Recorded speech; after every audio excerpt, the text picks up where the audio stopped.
हळूहळू करत हनुमानाचं शरीर प्रचंड मोठ्या स्वरूपात बदललं आणि त्यांनी द्रोणगिरी पर्वताकडे उड्डाण केलं. जय श्रीराम. जय श्रीराम.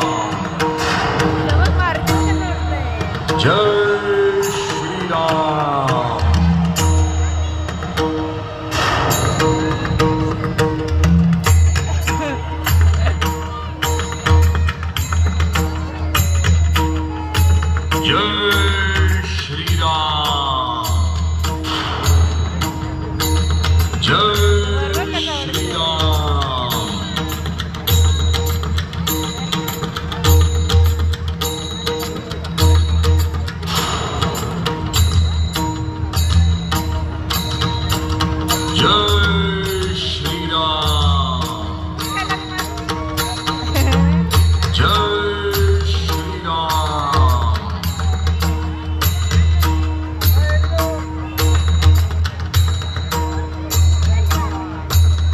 द्रोणगिरी पर्वताकडे जात असताना त्यांना वाटेत अयोध्या सुद्धा लागली. त्या अयोध्येचं मनोभावे दर्शन घेऊन त्यांनी पुन्हा द्रोणगिरीकडे कूच केलं.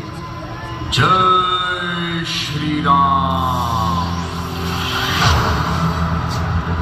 जय श्रीराम.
आपल्या अतुलनीय वेगासह आणि परमनिष्ठेसह ते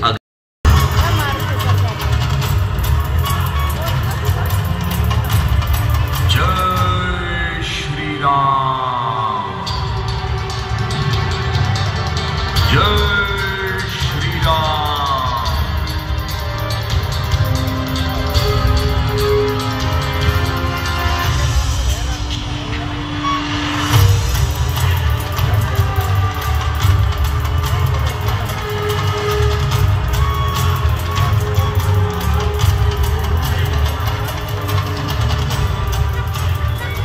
आपल्या अतुलनीय वेगासह आणि परमनिष्ठेसह ते